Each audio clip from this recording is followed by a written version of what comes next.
Desde hace ya varios años, la Universidad Mesoamericana ha realizado una labor importante y loable, facilitando la construcción de estudios a propósito de la mesoamericanidad.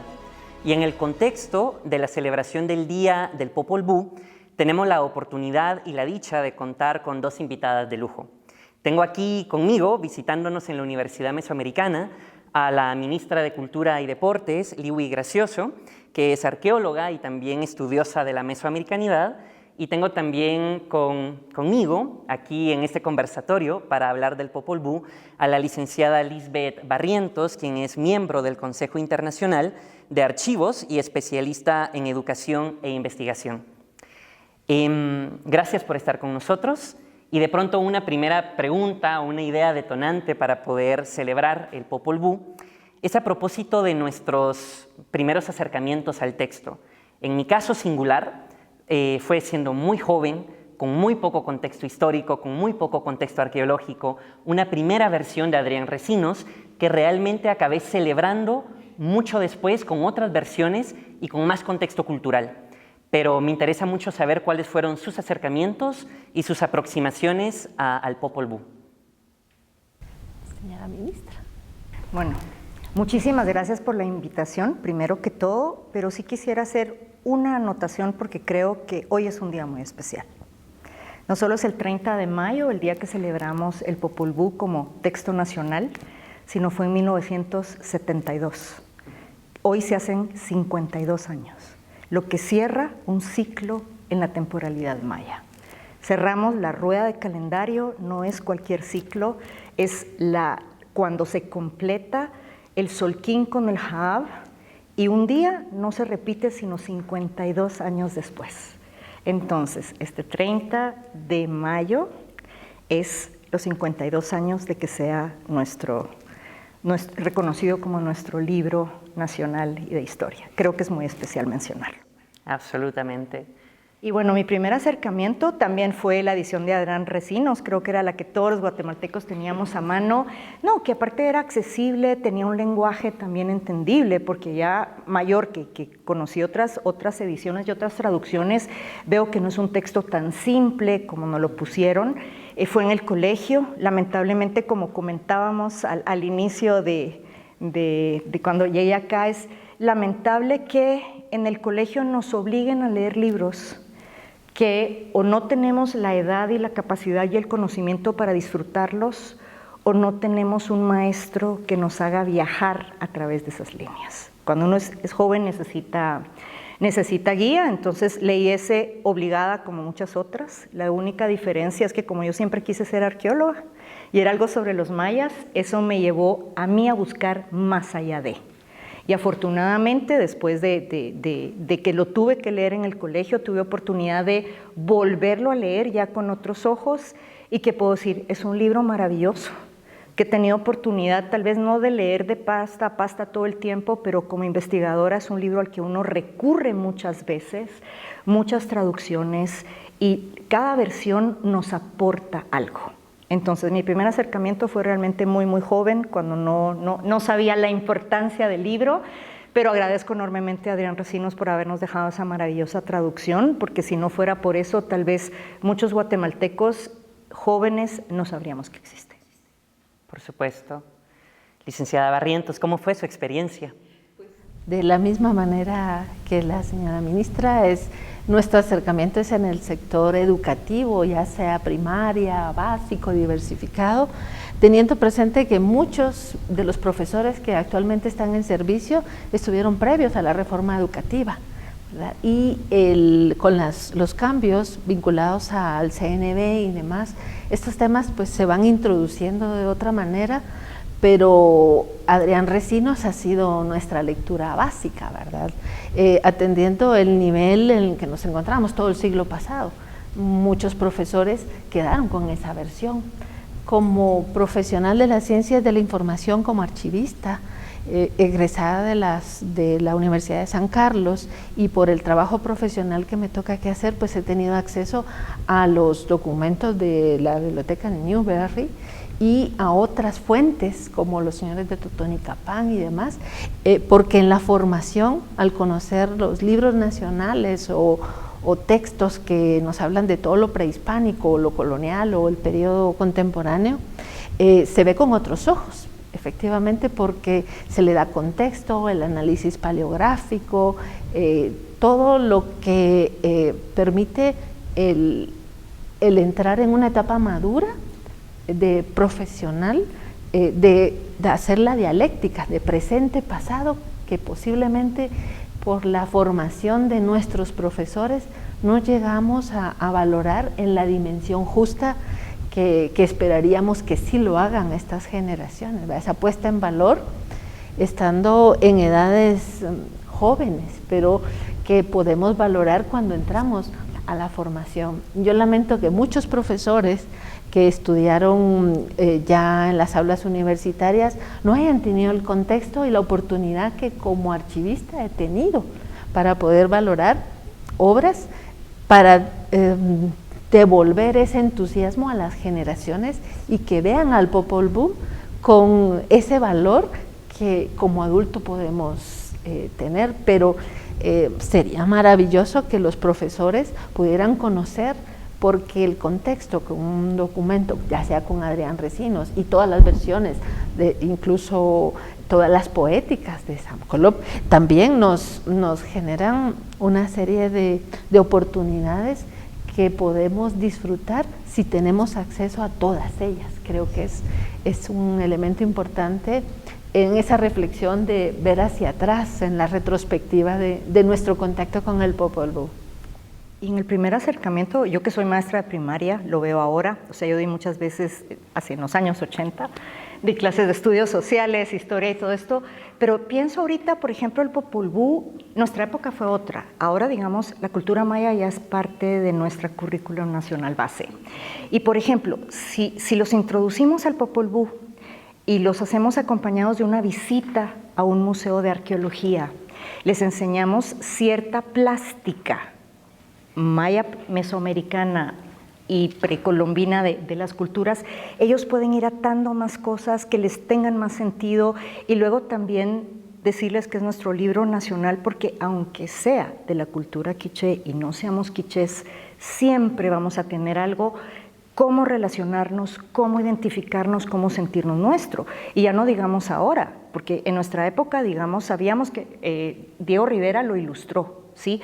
También Grajeda Mena, unas ilustraciones maravillosas, pero que en la época del colegio uno ni sabía que existían, uno las llegó a conocer después. Pero por ejemplo, ahorita, la municipalidad sacó un libro muy lindo de ilustraciones del Popol Vuh de Grajeda Mena, ya un libro pensado en niños. Y si pensamos que ya hay videos, hay narraciones, hay una documental preciosa de dibujos animados, ahora a los niños de hoy les podemos hacer que lean el Popol Vuh, pero que lo disfruten y que lo amarren con algo de la actualidad de Guatemala. Eso sería fabuloso, ya no como un libro más de tarea que le dejan a uno que saque los personajes y cuál es el capítulo 1 de qué trata, sino de veras, vivir estos momentos que lo relacionen con la actualidad, inclusive en el Popol Vuh encontrar un montón de palabras que usan del día al día y que no saben ni qué son ni que están ahí. Entonces también eso es hacer un vínculo con el presente, como usted muy bien lo decía, o sea, esto de amarrar pasado con presente y sobre todo hablando de niños, amarrar pasado presente para la construcción de nuestro futuro. Yo creo que es un libro que se presta para eso. Y para fortalecer el sentido de pertenencia de país, que es tan necesario en las generaciones y que está inmerso en los programas formativos y en lo que buscamos con los objetivos PISA, ¿verdad? Al hablar de todo el contexto, de lo que significa la investigación, pero también al servicio de las nuevas generaciones para poner en valor eso desde jóvenes. Ministra licenciada Barrientos, hablábamos de los primeros acercamientos al Popol Vuh, sus complejidades, sus vaivenes, y lo que creo que revelaban sus intervenciones, sus respuestas, sus reflexiones, era que el Popol Vuh siempre exige, siempre interpela por otras múltiples lecturas. Y en ese sentido quiero preguntar por esas segundas experiencias, esas terceras experiencias, con otras ediciones como la de la Universidad Mesoamericana u otras tantas que circulan afortunadamente. Y la pregunta va un poco sobre ese hecho. ¿Qué llaves hermenéuticas, por decirlo de alguna manera, qué sensibilidades les ha ofrecido el Popol Vuh en términos arqueológicos, en términos astronómicos, en términos políticos, incluso en términos poéticos? ¿Cómo ha sido, pues, esa segunda, esa tercera experiencia de lectura? Pues empiezo yo ahora un poco, pues distinto.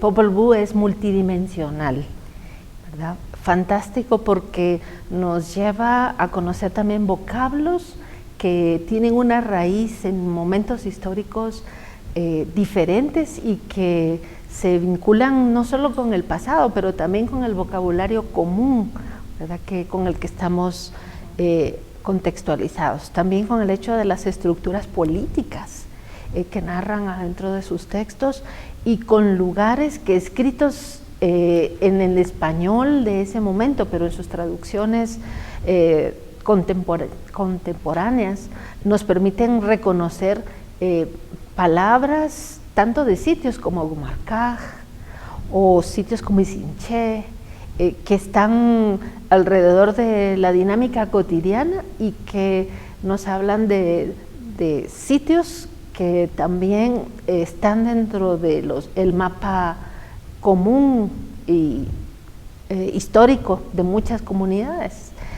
Muchos se pueden sentir identificados con esos nombres que aparecen allí y que tienen escrituras en el siglo que fueron escritos, y aunque Adrián Recinos hace una traducción bastante amigable para todos, nos reconoce esos puntos. Luego lo astronómico, que también es un punto importante para reconocer ese conocimiento de las culturas alrededor del movimiento de los cielos y que también generan un bagaje cultural que posiblemente no hemos reconocido en los siglos pasados, sobre todo el siglo XX, porque estas culturas estaban invisibilizadas.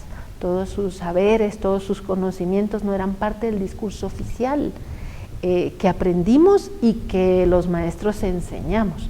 Eran invisibles, ¿verdad? Y que el Popol Vuh lo desgrana con una claridad en sus distintas versiones, ¿verdad? Tanto en la versión, y algo interesante es cómo, y que a mí me llama mucho la atención, es como cuando el lenguaje coloquial aparece en el texto, porque el Popol Vuh lo utiliza mucho, utiliza también las citas, y que aparecen claramente indicadas adentro del texto, tanto de las versiones previas como la de Adrián Recinos, y de pasar del discurso sacro al discurso coloquial de la gente, ¿verdad? Algunas de las que recuerdo con mayor énfasis. Gracias, licenciada Barrientos. Ministra, en su caso. Cuando hablamos de segunda, tercera, yo podría decir, no sé, 20ª lectura, no sé cuántas llevo ya, porque digo, es un libro de referencia. Empecemos, porque el Popol Vuh es un libro tan maravilloso que se presta para muchas cosas. Y empecemos porque es un libro que de alguna manera lo que busca es legitimar la posición del pueblo quiché en la historia.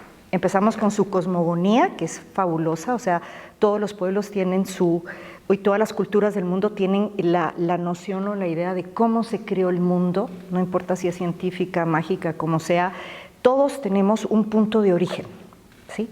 Y tenemos la cosmogonía, ¿sí? Los dioses, la separación de las montañas, del agua, todo esto, y luego ya vienen estas narraciones de los gemelos preciosos, que creo que son los protagonistas. A pesar de que hay muchos personajes, nos centramos en los gemelos preciosos o mágicos, pero algo que me gusta del libro es que yo he tenido que recurrir a él por muchas cosas, ya sea para contribuir a un video, para explicarle a alguien algo, para buscar algo de iconografía, o sea, muchas.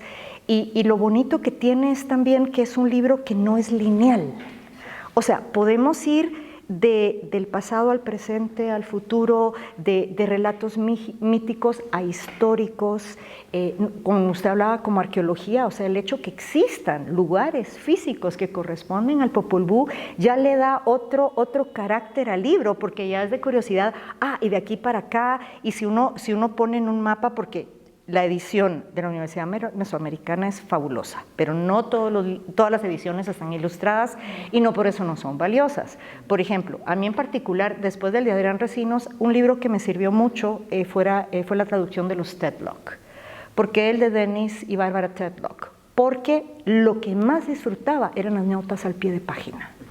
Porque entonces tenía el libro con referencias a comunidades actuales de Guatemala, a prácticas actuales de Guatemala, que a mí en mi quehacer antropológico y arqueológico me eran muy útiles, porque ellos tenían un camino recorrido que tal vez si ellos no hubieran tenido esas notas, tal vez yo no lo hubiera notado tan fácilmente como con la guía de ellos, ¿sí? Por decir algo.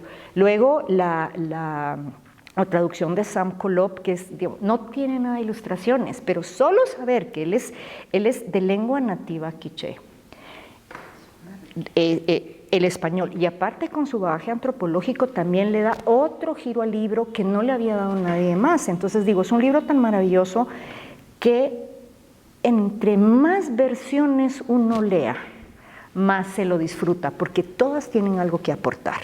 Y ahora, el de ustedes, de la edición mesoamericana, wow, mis respetos. O sea, no solo me gusta cómo lo prepararon, ¿sí? de la imagen de la transcripción de Jiménez, a respetar el quiché para los afortunados que hablan quiché, y luego el español, y yo lamentablemente no leo quiché, pero el castellano, lo que me gusta es que es una lectura amigable, es una lectura que es como, es una narrativa placentera de leer, ¿sí?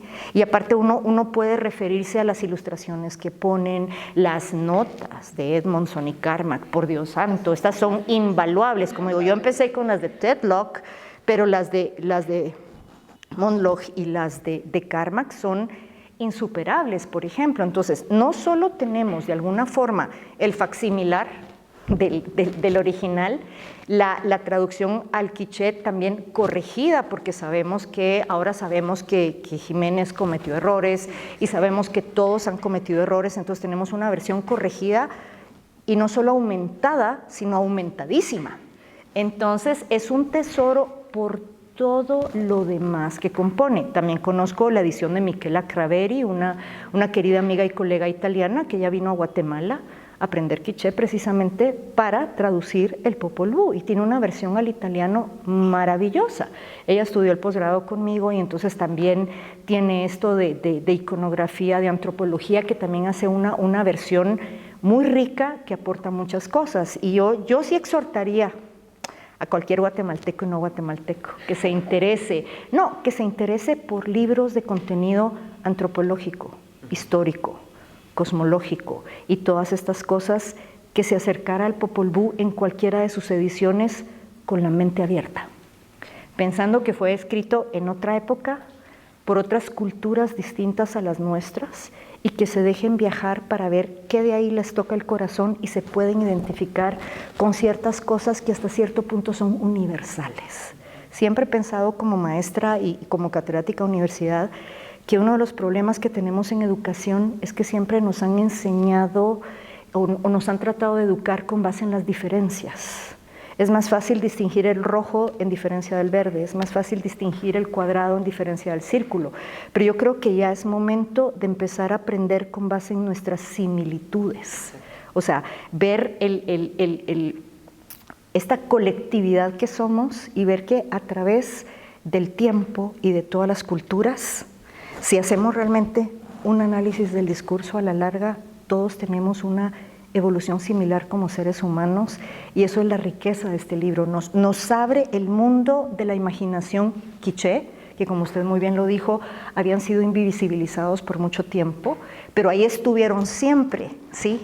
El chiste es que ahora lo tenemos más a la mano, y sobre todo, como digo, con todas estas anotaciones de Mondloch y Carmack, no solo están presentes, sino es actual, es algo que está aquí y que lo podemos tener al alcance de la mano. Eso creo que es maravilloso, los lugares históricos, la parte de la narrativa histórica y sobre todo también esta parte mágica, porque hay que pensar que seguimos teniendo imaginación, seguimos teniendo sueños y seguimos teniendo este imaginario de qué es realidad, qué no es realidad, esta capacidad, por ejemplo, de digamos, tener vida en un momento y de repente ya no, pero seguir siendo animados a pesar de no tener vida.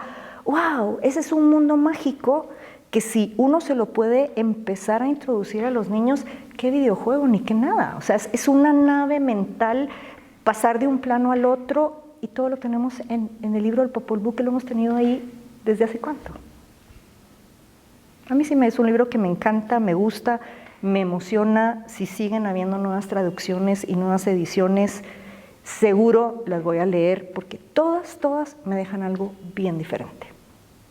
Ministra licenciada Barrientos, me gustaría formularles una idea para discutir, para reflexionar, probablemente una idea que se bifurca, ¿no? Para que podamos analizarlo.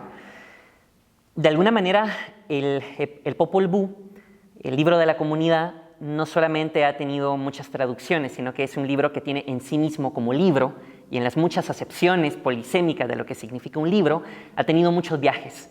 Comienza en Guatemala, luego el texto es traducido por un dominico cristiano, luego el texto se queda un tiempo, es redescubierto, viaja a Europa el texto, es traducido, vuelve, va y viene. Quiero consultarles sus ideas a propósito de estos vaivenes y qué significa para el texto final. Y el otro tema, que es una experiencia que particularmente he tenido como docente y me gustaría que dos personas tan doctas me ayudaran a resolver, y es algo que los estudiantes en clase, cuando leemos el Popol Vuh, me formulan siempre. Y es el tema de por qué pareciera que hay tantas piezas originales de Guatemala que están fuera del país. ¿Qué sucede con estas dos ideas que les planteo?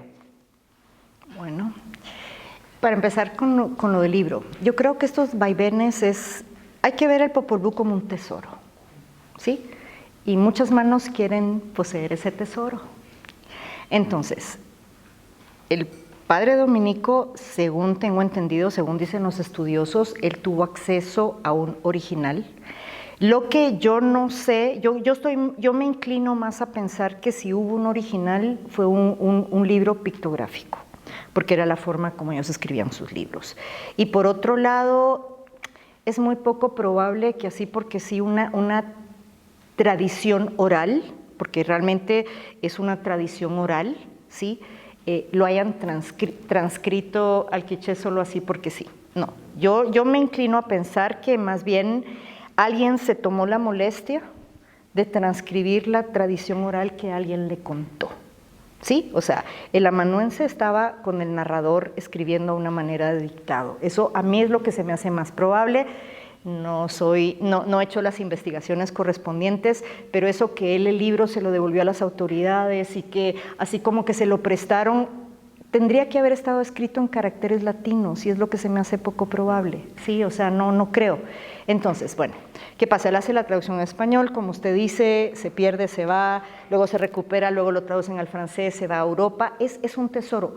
Esos vaivenes lo que hizo fue, para empezar, interesarse en la cultura que lo escribió. Es decir, si el padre Jiménez no lo hubiera considerado un relato importante, no hubiera invertido más de un año de su vida y todo el tiempo que invirtió en transcribirlo y en pasarlo al castellano. Luego, precisamente, por la joya que era, Brasseur de Beaubourg tampoco hubiera invertido el tiempo que invirtió en traducirlo al francés si no pensara que era importante. Entonces estamos viendo que siglo XVII, siglo XVIII, el libro ha sido un tesoro. Entonces esos vaivenes que han hecho solo colocarlo en el mapa mundial como una pieza valiosa, que es un texto que salió de una cultura de un país pequeñito y que viajó de aquí para allá. Ahora, con referente a las piezas arqueológicas, bueno, eso es una larga historia.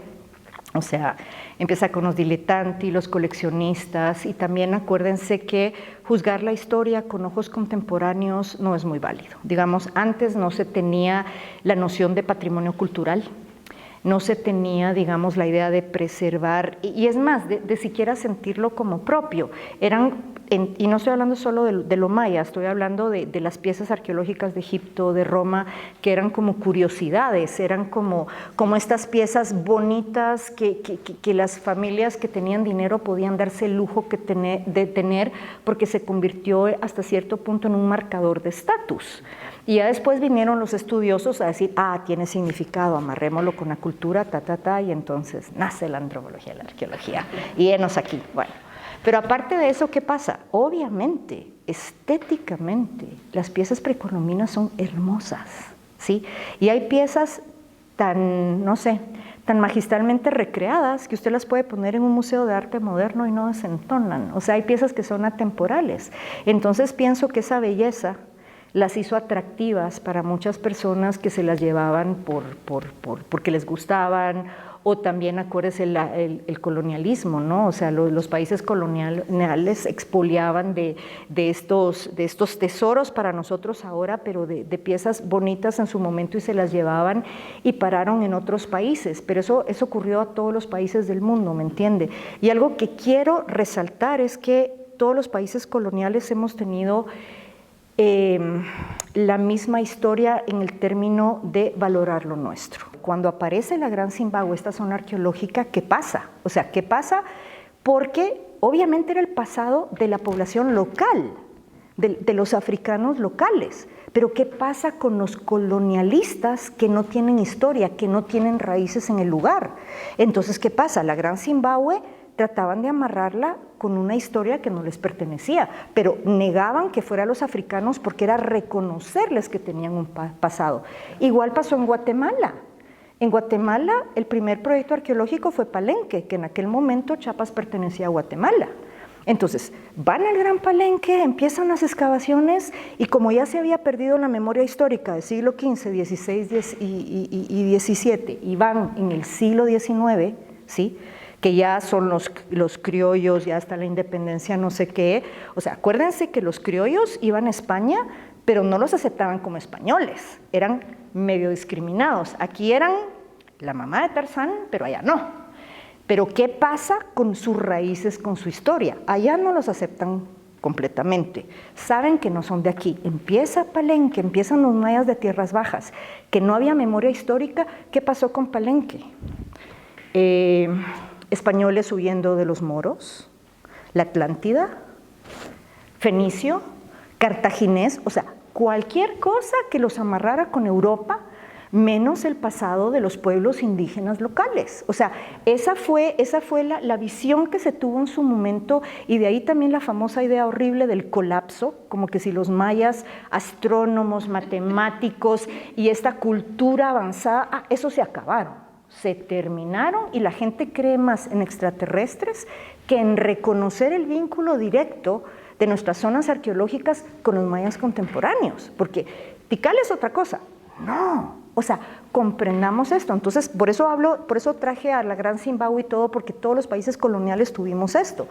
Las élites dominantes necesitaban amarrarse de alguna forma a la historia local, y muchos años después de haber perdido la memoria histórica, Palenque, Tikal, esos sí son los mayas que ya no existen. Esos sí vienen cartagineses, fenicios y todo esto con la historia europea, y romper ese vínculo. Y de ahí la idea de esta cosa que se popularizó, como que si de veras los mayas de antes son una cosa y los contemporáneos son otra, y son incapaces de ver este continuum que se rompió por lo brutal que fue el proceso de conquista. Es que eso fue un proceso brutal que creo que aún en el siglo XXI no podemos dimensionar esto.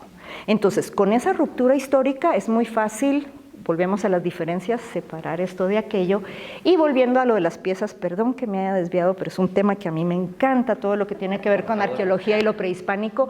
Volviendo con las piezas, hasta cierto punto yo las quiero ver, o sea, entiendo el proceso de descolonización de las colecciones, creo que es muy pertinente que estos museos, grandísimos museos de Europa que expoliaron a los países que fueron sus colonias de este patrimonio cultural, lo devuelvan, ¿sí? Pero es muy diferente tener la puerta de Ishtar completa, que es la entrada a Mesopotamia, no es lo mismo tener un edificio entero que tener una estela, una vasija, volviendo a lo maya, porque de alguna forma son embajadores de nosotros en el extranjero. Tal vez una persona que no ha leído, que no sabe dónde está Guatemala, va a un museo y ve unas piezas precolombinas y ve una estela y dice, ¡ala!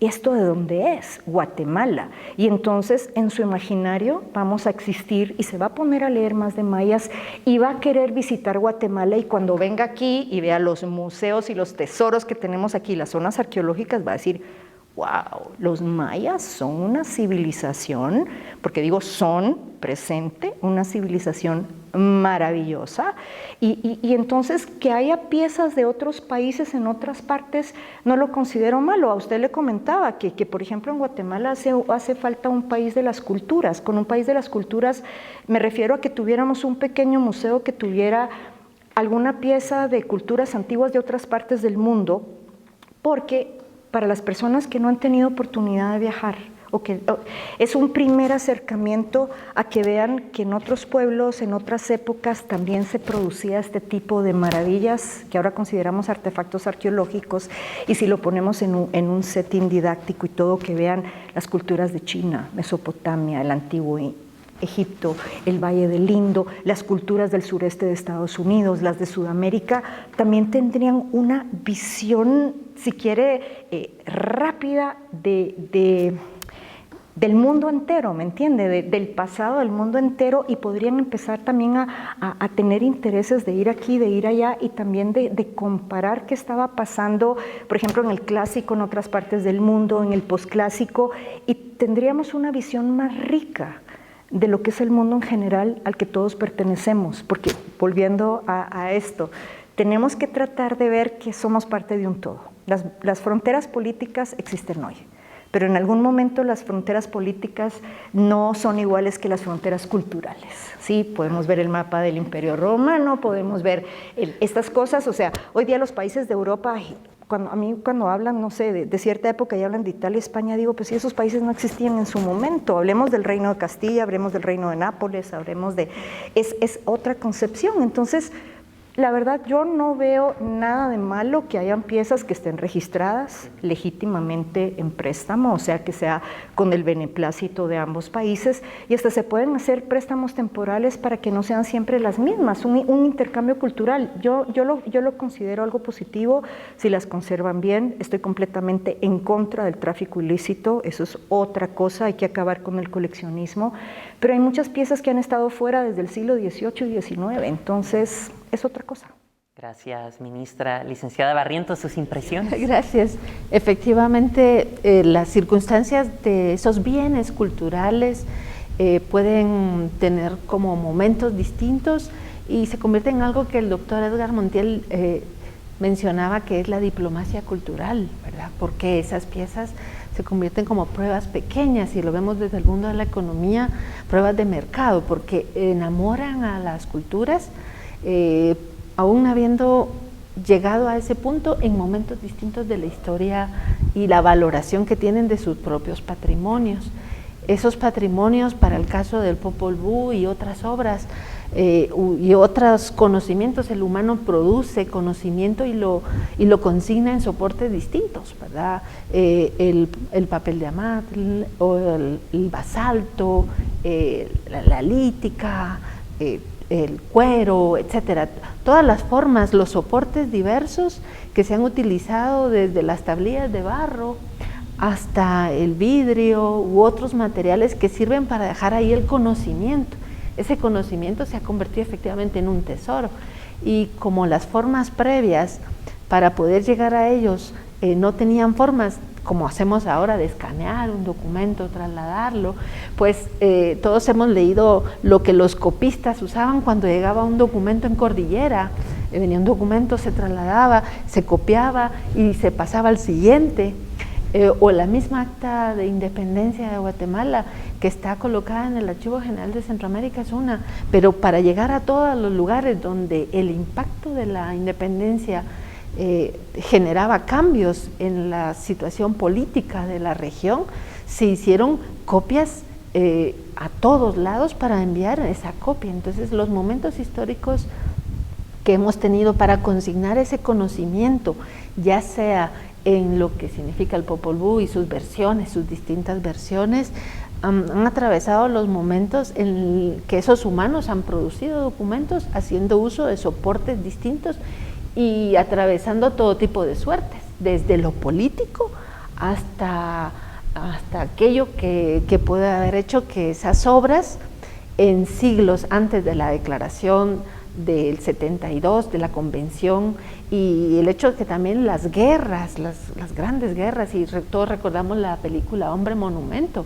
cómo los bienes se movieron hacia todos lados, concentrándose en puntos especiales. Luego de la convención empieza a regularse todo el tema de patrimonio, y lo que eso sigue en adelante, pero estas obras pues se convierten en pequeños embajadores que, atendiendo las condiciones de la propia diplomacia de los países, establecen en dónde, ¿verdad? Ya sea una copia. Siempre recuerdo al príncipe de Sajonia cuando viene a Guatemala y nos entrega una copia del códice, y obviamente uno nota cómo tienen en esa urna, y reconocemos las circunstancias de nuestro país para mantener un soporte de un documento con esa antigüedad. Si estos calores nos están afectando, imagínense esos soportes que son altamente higroscópicos, que son vulnerables porque las tintas no eran tintas de otro tipo. ¿Cómo se consigna la información en esos puntos? Lejos de verlos como un expolio permanente y un desastre, pues establecer esas sinergias entre quienes son los depositarios, pero también el ejemplo de esta publicación nos permite reconocer cómo se hacen uso de esos esfuerzos para que esa obra llegue ahora a otros públicos y permitir que más personas puedan conocer su contenido, disfrutarlo y también valorarlo en su justa dimensión. Creo que los profesores, los que trabajamos con patrimonios en distintos formatos, los que hacemos investigación, debemos aprovechar estos recursos, lo que hemos hablado. Qué valioso es que los profesores, los alumnos puedan tener acceso a las versiones, porque cada una aporta distintos momentos y nos aumenta la dimensión del trabajo y de los propios valores de la obra, independientemente del soporte, si está en un formato para ser leído a través de la epigrafía, o si tenemos que hacer paleografía, o si simplemente tenemos que establecer otro tipo de interpretación.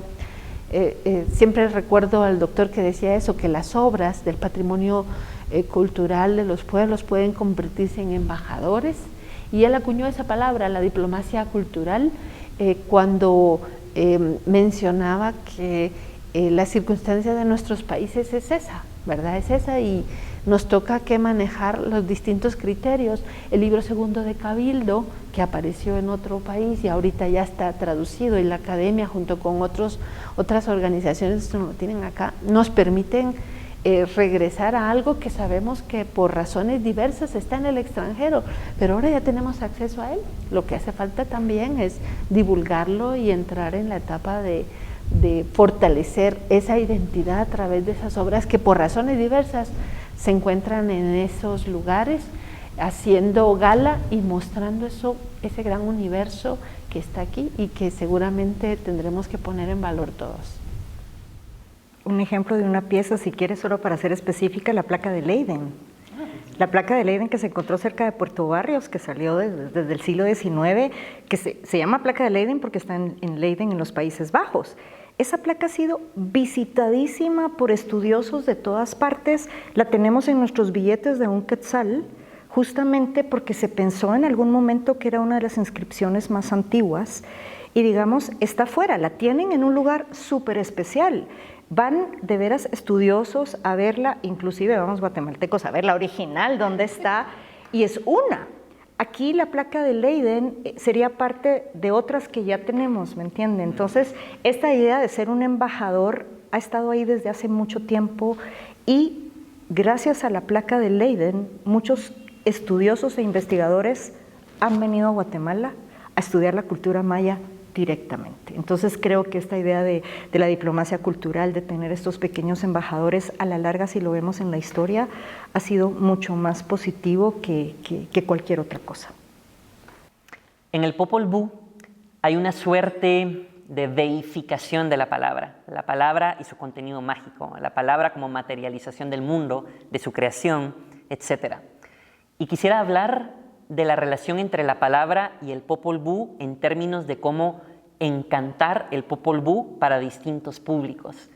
Ahora que estamos celebrando este texto sagrado, y que ustedes han reflexionado tan especialmente y de una manera tan auténtica, tan genuina, de cómo fueron sus primeras lecturas, cómo contagiar la alegría, cómo contagiar el encanto, cómo contagiar la fascinación del Popol Vuh para niños, por ejemplo, para adolescentes, para jóvenes universitarios.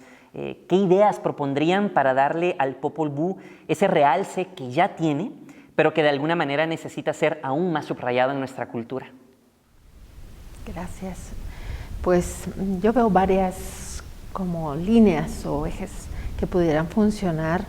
Insisto que el profesorado que cubre este tema para el sistema educativo formal, creo que debe redescubrir el Popol Vuh a través de unos esfuerzos vinculados con ese sistema educativo para poder pasar del tema educativo a la profundidad de investigación que ya ahora tenemos con los recursos existentes.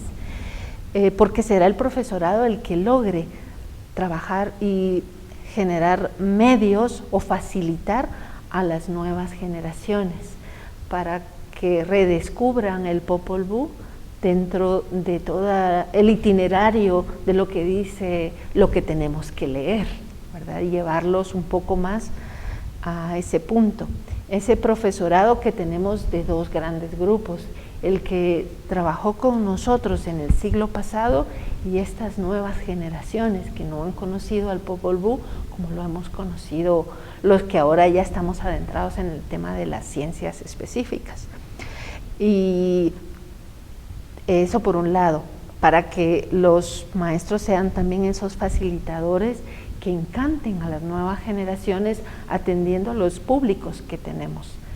Y luego, para quienes no están en el sistema educativo formal, están eventos de otro tipo, donde pueden haber otro tipo de recursos y que seguramente las universidades, los tanques de pensamiento, los medios de comunicación que llegan a esos públicos todo el tiempo, también deben redescubrir al Popol Vuh desde todas esas visiones para quitar el paradigma del Popol Vuh y toda la literatura que leímos de jóvenes o en otros momentos, llevarlos a redescubrir algo que es parte de la identidad nacional y que en muchos países conocen más que los propios guatemaltecos, precisamente porque ahí está.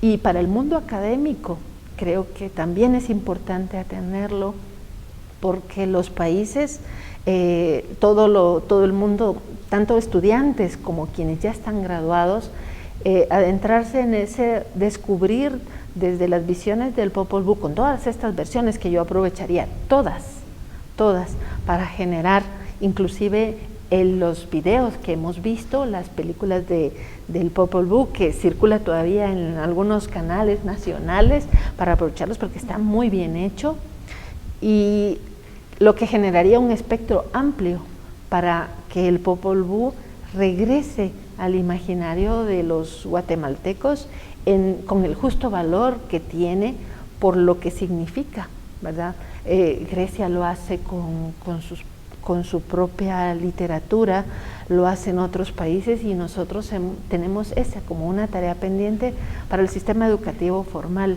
pero para quienes no, utilizar otro tipo de medios, ¿verdad? Los medios de comunicación creo que juegan un papel importante, porque al final la generación de esas opiniones nace en casa, nace con el sistema educativo, pero también se contribuye a través de los medios, ¿verdad?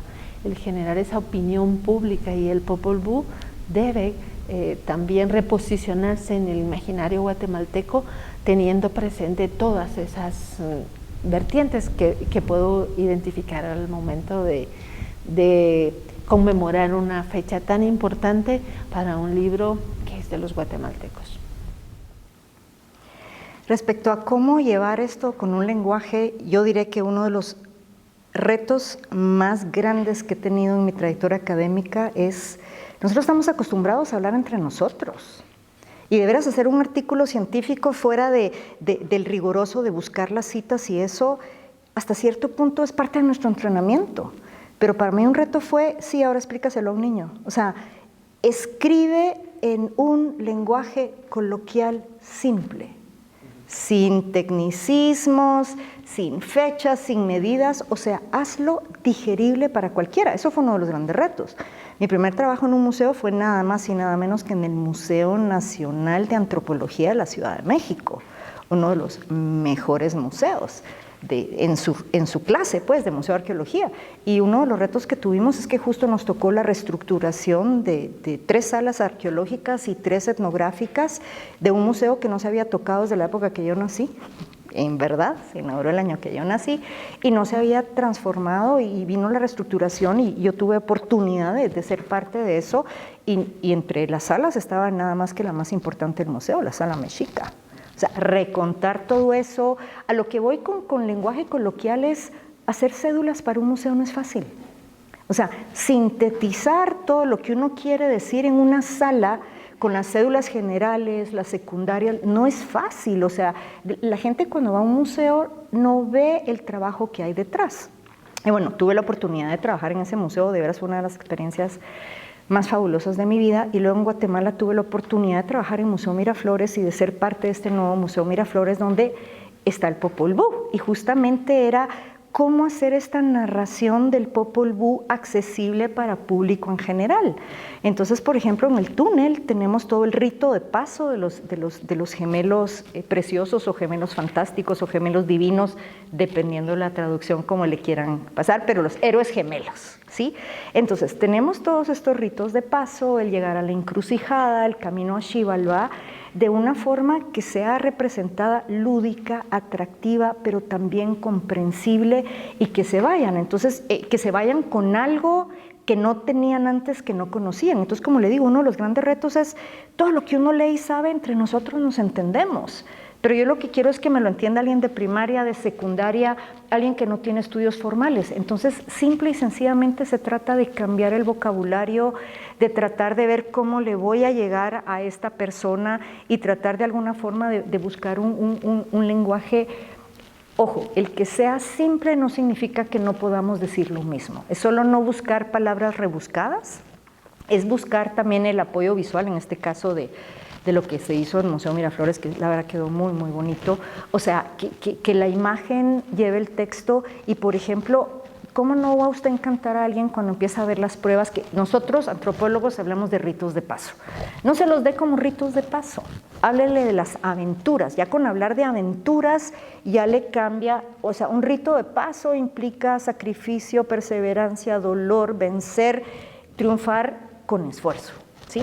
Pero si hablamos de aventuras, es algo que puede ser lúdico y disfrutable. Entonces, si lo ponemos a nivel de aventuras y entonces vienen y están en la casa oscura y tienen este reto que los señores de Xibalbá quieren que mantengan un puro encendido toda la noche, sabemos que es imposible, pero no se nos olvide que ellos son mágicos, o sea, no son comunes. Entonces ahí ya les empezamos a cambiar el chip, son equivalentes a los superhéroes, son capaces de cosas que no son normales. O sea, no por eso le estamos quitando lo importante a los gemelos, pero los estamos bajando a un lenguaje del siglo XXI coloquial, así como de veras superhéroes, sí, son superhéroes, sí, en el sentido que pueden hacer cosas que los humanos no pueden. Entonces vienen y con la pluma de guacamaya, que es de color rojo, y con las luciérnagas, de veras piensan que están fumando toda la noche y nada que ver, pero entonces, es el ingenio.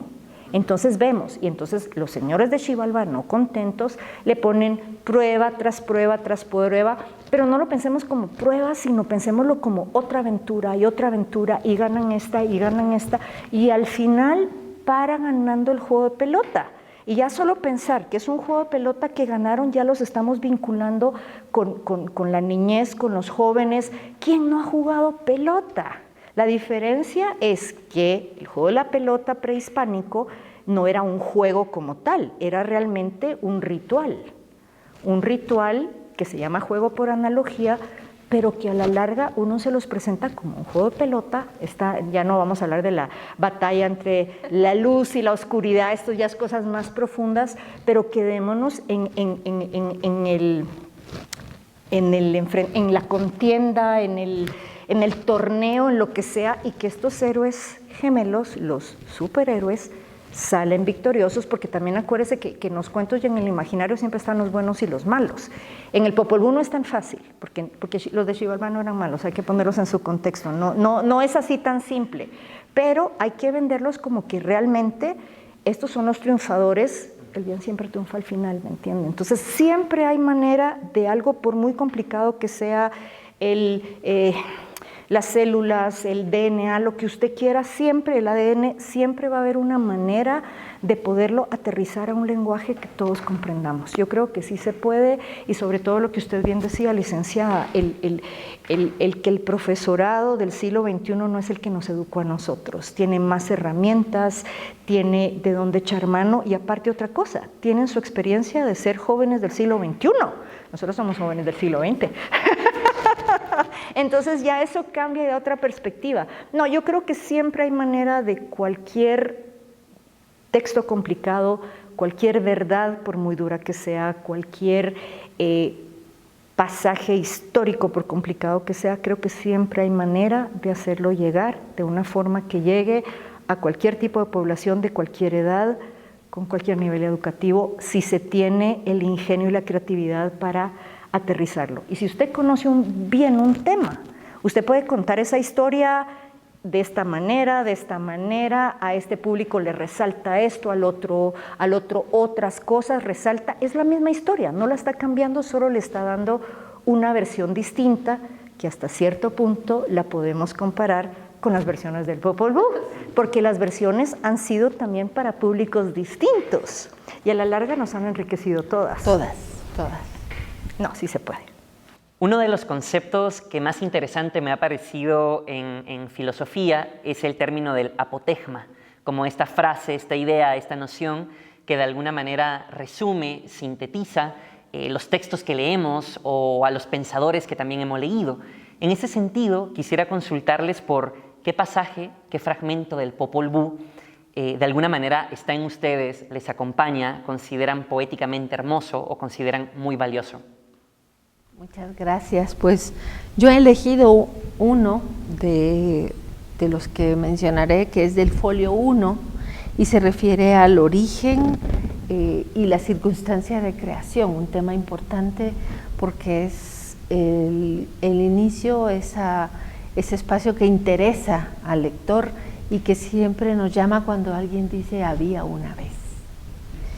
De esa cuenta, pues en este folio me permitiré hacer una breve lectura de uno de los fragmentos donde se menciona el tema del Popol Vuh y que está en el ítem 23. Esto lo escribimos ahora dentro de la palabra de Dios, lo sacamos ahora del cristianismo porque ya no hay donde ver el Popol Vuh, que servía para ver la claridad que había venido de la otra parte del mar. Qué significativo. La historia de nuestra oscuridad, la visión de la creación. En el principio existía el libro que fue escrito hace mucho tiempo, pero está escondido en lo que se lee, en el que lo contempla. Qué valioso. Sus acontecimientos eran grandes, entonces se completaron las esquinas de todo el cielo y de la tierra. Las 4 esquinas y los 4 lados fueron medidos, pusieron sus 4 estacas, doblaron y extendieron la cuerda para medir la extensión del cielo y de la tierra. 4 esquinas, 4 lados, fue dicho. La madre y padre de la vida, de la creación. eran los creadores, los diseñadores, los procreadores e ideadores de la vida, del linaje humano. Qué valioso y qué imponente. Gracias, licenciada Barrientos. Ministra. Pues yo también de la primera parte, solo que es del folio 1B, y me refiero a las líneas 33 a 46, y sobre todo lo elegí por la palabra creadora, la palabra fundamental, o sea, cómo conocemos el mundo a través de verbalizarlo, cómo nos comunicamos a través de la palabra.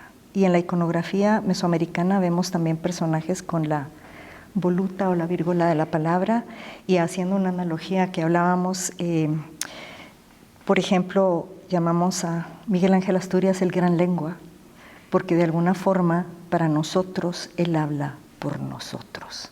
Ser el gran lengua no es cualquier cosa, es tener la aceptación y la legitimación para ser la voz colectiva. Y en las comunidades había esta persona que hablaba por todos, el portavoz, el gran lengua de su comunidad. Por eso lo traigo a colación. Entonces vino la palabra aquí, llegó con Tepeu y Cucumatz en la oscuridad de la noche. Habló con Tepeu y Cucumatz. Entonces planearon y contemplaron, se juntaron y compartieron sus palabras e ideas cuando concibieron la creación. Entonces deliberaron entre sí, todo estaba claro cuando concibieron a la gente. Entonces planearon la formación y creación de los árboles y los bejucos, también la formación de la creación en la oscuridad, en la noche, por medio de Ukuush Kaj, Huracán, el de una pierna, era su nombre. Me encanta. Gracias, ministra. Aprovechando que tienen el texto en sus manos y a modo de intentar darle un cierre a una conversación que yo calificaría de fantástica, quisiera consultarles por qué es importante seguir publicando, editando, traduciendo el Popol Vuh en el contexto del siglo XXI. Porque la cultura es algo que es un recurso. La cultura va cambiando y transformándose, sin embargo tiene cosas que son permanentes, que eso significa que tienen que ser preservadas a través del tiempo. El Popol Vuh, siendo un relato que se conservó por generaciones, no sabemos cuántas, pero que se conservó por muchas generaciones de personas en la tradición oral, que recopila desde sus mitos de origen, de la cosmogonía, de la creación del mundo, pasando por estos relatos míticos que justifican la creación del hombre. O sea, piense que es la creación del mundo, la creación del hombre, y luego, de alguna forma, legitimar la presencia del pueblo quiché, que es un pueblo vivo de hoy. Digamos, pocos países del mundo tienen un texto que amarre desde la visión cosmogónica hasta el día de hoy con lugares precisos. Creo que es una joya, lo he dicho ya varias veces, creo que es un texto único en su género si pensamos que es un conocimiento que se conservó nada más a nivel oral durante mucho tiempo hasta que se transcribió, y qué bueno que se transcribió, porque al perder esta transmisión de generación en generación, es un relato que hubiéramos perdido y hubiera sido una lástima. Considero que es un libro valioso de seguirlo publicando, de seguirlo estudiando, porque así como cada traducción y cada versión nos ha dado algo nuevo, estoy seguro que investigadores próximamente nos darán imágenes y luces que nosotros no hemos visto hasta ahora, siglo XXII, siglo XXIII, no importa. El Popol Vuh ha dado tanto hasta ahora y va a dar muchísimo más. También considero que las universidades, en su llamado de la docencia, la extensión, pero la investigación, está haciendo un aporte importante en recopilar y permitir llegar a través de distintos formatos, medios, y con el uso y las oportunidades que tienen de investigadores que pueden contextualizar y enriquecer estas distintas versiones, permiten llegar a públicos diversos, y un llamado también a a generar en el corpus académico que produce y material para revistas científicas, artículos indexados y que van a ese punto, permiten una oportunidad que no se puede tener en las condiciones actuales, ¿verdad? Porque pues las obras no están aquí, tendríamos que ir a un determinado sitio para acceder a ellos, pero permite la universalidad del conocimiento, llevando textos que de otra manera sería escaso atenderlo. El tener también la oportunidad de convocar a personajes que han contribuido a estas obras, a enriquecer para nutrir a las nuevas generaciones de investigadores en distintas áreas, ¿verdad? El diseño gráfico, la lingüística, lo social, ¿verdad? Lo jurídico, incluso el análisis de los espacios físicos y de la biodiversidad planteada aquí, o el propio el lenguaje, cómo ha ido cambiando en el tiempo. Entonces, el llamado de la investigación, que es al que van todas las universidades, se cumple también con la generación de publicaciones específicas en momentos importantes para atender a públicos diversos que van a usarlo de distintas formas, y además trasciende. Las publicaciones, con todo lo que significan, tanto en formatos físicos como digitales, permiten llevar ese ir y enseñar que está contextualizado en distintos momentos para que todos puedan conocerlo indistintamente si estudian o no en un sistema escolar. Entonces, creo que trasciende mucho más de lo que podría imaginarse. Licenciada Barrientos, ministra Liwi Gracioso, en nombre de la Universidad Mesoamericana estamos profundamente agradecidos porque ustedes, en un contexto de pronto donde los ritmos de la vida son tan vertiginosos, han decidido parar y discutir a propósito de un libro que convoca comunidad. Y aquí tenemos una pequeña comunidad que discute en torno a un libro. Así que muchas gracias por estar, muchas gracias por sus reflexiones y gracias por su presencia. Gracias a ustedes por la invitación y fue súper agradable participar en algo que nos emociona tanto como el Popol Vuh.